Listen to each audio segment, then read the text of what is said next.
Hey guys, it's Jonathan here, and look at that face. What a beautiful, majestic creature.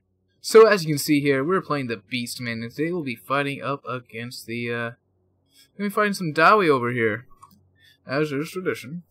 Alright, so let's go over my army. So, at the goading of, Gobbo King and, someone else who I can't remember, sorry, whoever that was, I'm trying a very strange army here. So, as you can see, I've got two components of my army, or I guess you could actually say three.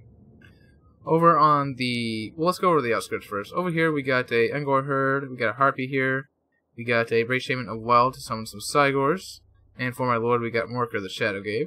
And as you can see, we have an armor-piercing contingent on our right flank over here, so 3 Bestigor. We also got a fodder and armor-piercing contingent over here of Ungor Spearman herd, as well as Razor herd. And look at these Razor herd, they have pitiful fats. Pitiful fats. I mean, their fat reserves do seem to be quite diminished. But 24 melee attack, 16 melee defense, but 52 weapon strength, armor piercing, pretty decent charge bonus at 46. So these guys can they can do some damage, and 4100 health. They don't have a ton of health either, but they got some. They can do some damage. So as you can see, the dwarves are shooting us over here and killing some Ungor herd. Don't care about that. So over here, I got a bit of a sneaky flanking force here of 3 Ungor herd as well as 3 Ungor raiders. For the dwarven army, he's got a front line of miners with blasting charges, which is a pretty great choice. Just a cheap unit that can do a lot of damage, very fast, very cost effective.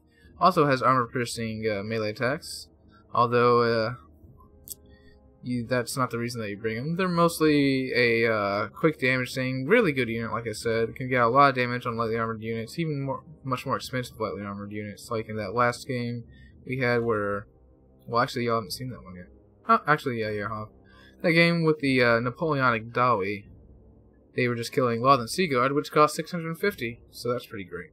So secondary line is a 4 more miners over here. So he's got a lot of roadblocks here, and he's got even more miners. You know, I didn't notice this at the time, but his whole army is actually miners, along with a few quarrelers and 2 slayers, one being the dragon back, as well as an organ gun.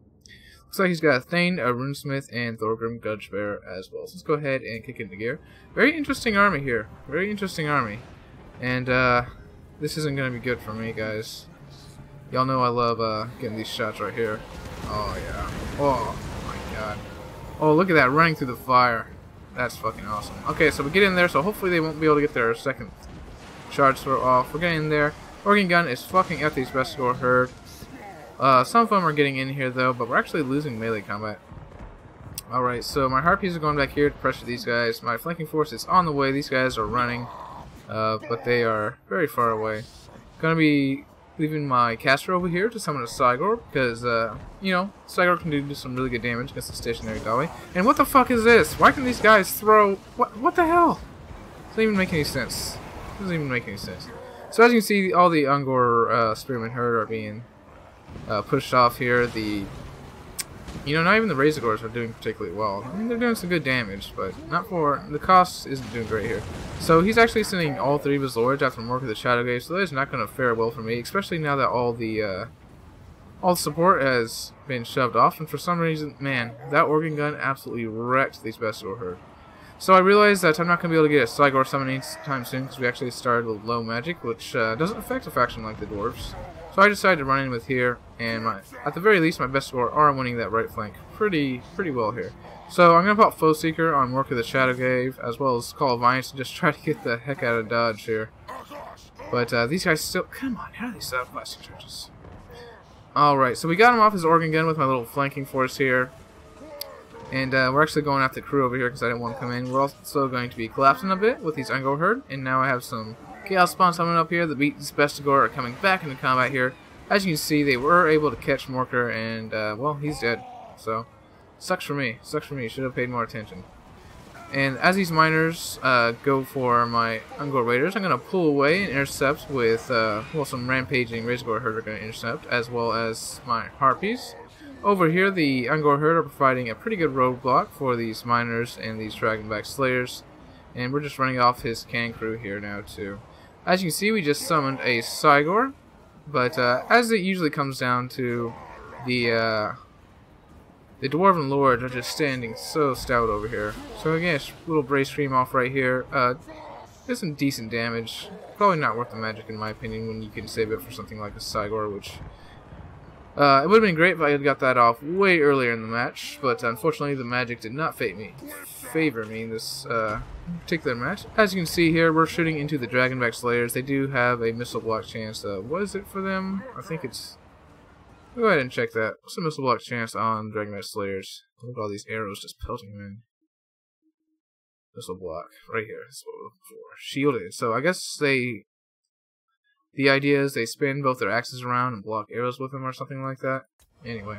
So we're going to be shooting at those guys because they may have shields, but it's not 30% like most normal bronze shield. And also they have 0 armor, so these archers will be very effective against them. At the very least, they'll be more effective than any other unit.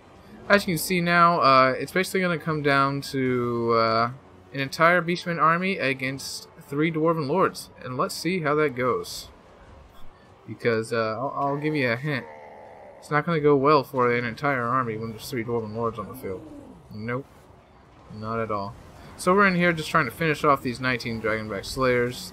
Dragonback Slayers are always so annoying to get off the field because they just don't die.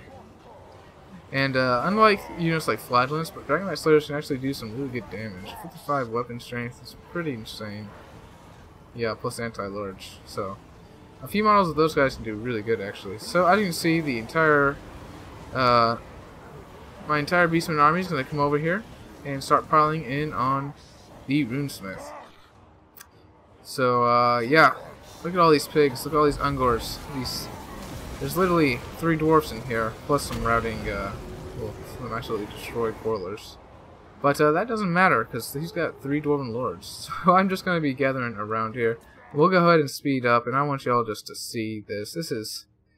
Dwarven Lords are kind of ridiculous. So I'm going to bring my Cygor in here. He's going to get some good damage. And unfortunately for me, as you can see, the Cygor is actually doing really good damage here to his Lord. But I got the bug... So that's I got the bug where you cast a summon, but it doesn't actually cast the summon. So unfortunately for me, I'm not going to have another Cygor, and I really wish I did. As you can see, I've got all my Ungor Raiders here just piling arrows into Thorgrim Grudgebearer here. And as you can see, these 3 Dwarven Lords have taken out basically an entire Beastman army, which I think is kind of ridiculous. Dwarven Lords tankiness, I mean, they should be tanky. They should be very tanky. But this is kind of ridiculous. They're beating thousands and thousands on their own. Which, I guess by Warhammer standards isn't even that surprising. But, you know, it's a game and it needs to be balanced. So, I think this is kind of stupid. So, as you can see here, I just got him surrounded. I'm trying to finish off Thorgrim with all my archers. Starting to run out of ammo, though. I do, however, have my Brace Shaman of Beasts.